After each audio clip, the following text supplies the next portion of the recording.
Hello दोस्तों, आज की इस कहानी में आप सभी का स्वागत है। इस कहानी में मैं एक लड़के का रोल निभा रही हूँ। दोस्तों, मेरा नाम अमित है और मेरी उम्र 25 साल है। दोस्तों, हम लोग दिल्ली में रहते हैं। मेरी फैमिली में मेरे मम्मी पापा और मेरा एक बड़ा भाई है। मैं काम के सिलसिले में नागपुर में एक कंपनी में काम करता हूँ। मेरे भैया की शादी होने वाली थी, इसलिए मुझे घर जाना पड़ा। अपने बड़े भाई की शादी में घर जाने के लिए नागपुर में रेलवे स्टेशन पर बेसब्री से दिल्ली जाने वाली ट्रेन का इंतज़ार कर रहा था। उस वक्त नवंबर का महीना था और ठंड बहुत ही कड़ाके की पड़ रही थी। मेरी ट्रेन का समय रात के 8 बजे का था। स्टेशन पर आधा घंटा पहले पहुंच गया था और बेंच पर बैठकर ट्रेन आने का इंतजार करने लगा। तभी एक खूबसूरत लड़की अपने हाथों में बैग लेकर भागते भागते मेरे पास आई और कहने लगी कि आप बता सकते हैं कि यहाँ से दिल्ली जाने वाली ट्रेन कब तक आएगी। दोस्तों, मैं उस लड़की को देखता ही रह गया, क्योंकि वह लड़की इतनी खूबसूरत है कि मैं क्या बताऊं आपको। मैं उसे देखता ही जा रहा था, तभी उसने कहा, हेलो मिस्टर, मैंने कुछ पूछा है, कहाँ खो गए? कभी कोई लड़की नहीं देखी क्या आपने? तभी मैंने कहा, नहीं नहीं, ऐसी कोई बात नहीं है। अभी 7:45 हो रहे हैं और यहाँ से दिल्ली जाने वाली ट्रेन का समय 8 बजे का है, लेकिन बहुत ज़्यादा धुंध होने के कारण ट्रेन 1 घंटा लेट है। लड़की ने कहा, थैंक यू। तभी मैंने उस लड़की से पूछा, आप दिल्ली में कहाँ जाएंगी? लड़की ने कहा, क्यों? मैंने कहा, क्योंकि मैं भी दिल्ली जा रहा हूँ, इसलिए पूछ रहा था। लड़की ने कहा, अच्छा, दरअसल मैं चौपाटी जा रही हूँ और आप? मैंने कहा, मैं लोकल दिल्ली में रहता हूँ। हम दोनों की बातचीत के दौरान मैंने उस लड़की को 1 कप कॉफ़ी का ऑफ़र किया। लड़की ने कहा, हाँ क्यों नहीं, इतनी ठंड में 1 कप कॉफ़ी तो चलेगी। मैं कॉफ़ी लाने के लिए चला गया और 2 कप कॉफ़ी लाया। 1 कप उस लड़की को दिया और 1 कप खुद ले लिया। कॉफ़ी पीते पीते मैंने उससे कहा, हेलो, मैं अमित हूँ और आपका नाम? लड़की ने कहा, मैं राधिका हूँ। राधिका ने कहा, वैसे आप नागपुर में क्या करते हो? मैंने कहा, मैं यहाँ ITI कंपनी में जॉब करता हूँ और मेरे बड़े भाई की शादी है, इसलिए मैं घर जा रहा हूँ। अगली जनवरी फर्स्ट वीक में मेरे बड़े भैया की शादी है। और आप क्या करती हैं? राधिका ने कहा, यहाँ MSc की पढ़ाई कर रही हूँ और मैं भी अपनी बड़ी सिस्टर की शादी में जा रही हूँ और उनकी भी जनवरी फर्स्ट वीक में शादी है। हम दोनों बातें करते करते दिल्ली जाने वाली ट्रेन आने का ऐलान होने लगा। राधिका ने कहा, ओके बाय। यह कहते हुए हम दोनों अपने अपने ट्रेन के कोच में बैठ गए। कुछ ही घंटों में ट्रेन दिल्ली स्टेशन में पहुंच गई। मैं राधिका से मिलने के लिए बेचैन था, इसलिए जल्दी उतर कर बाहर आने का इंतजार करने लगा। कुछ ही देर में राधिका ट्रेन से नीचे उतरी और उसने कहा, आपका सफ़र कैसा रहा? मैंने कहा, बहुत ही अच्छा। मेरा मन तो चाह रहा था कि राधिका से उसका फ़ोन नंबर मांग लूं, लेकिन नहीं मांग पाया। फिर राधिका ने कहा, थैंक यू, हमें सफ़र में साथ देने के लिए।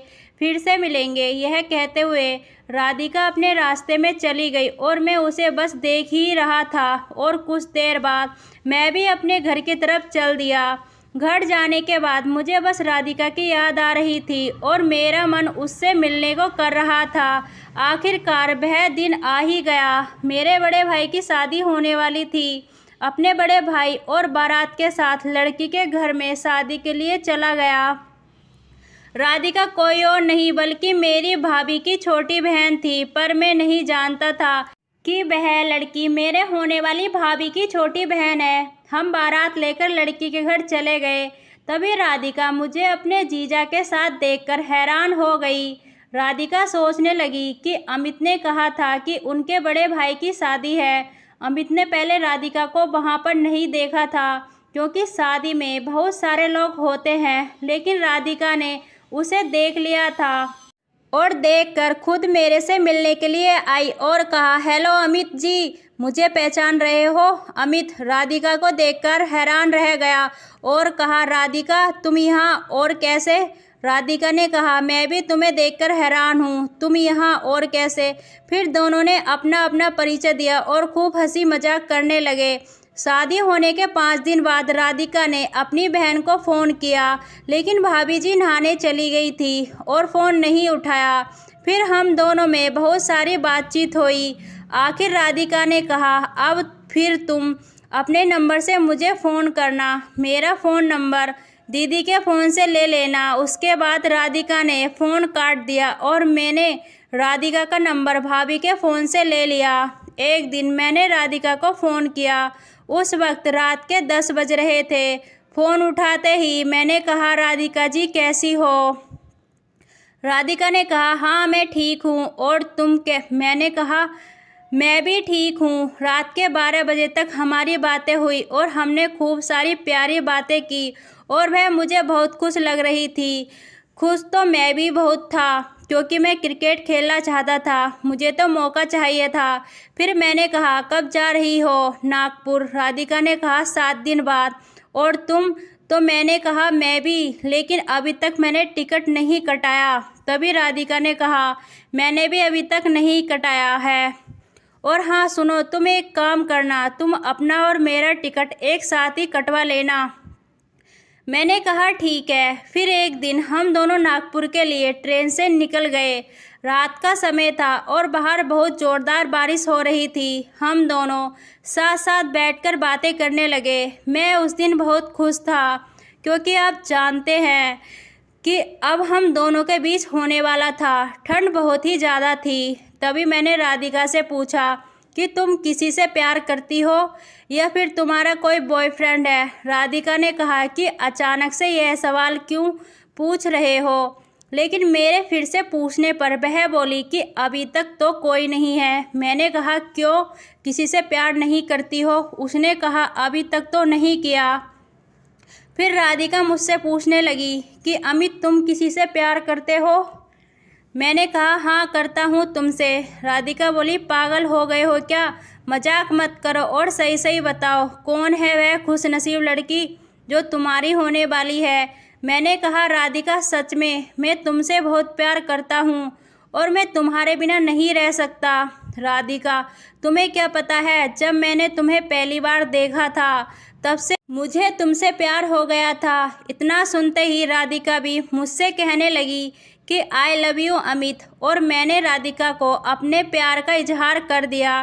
थोड़ी देर बाद मैंने राधिका से पूछा, आपने कभी क्रिकेट खेला है?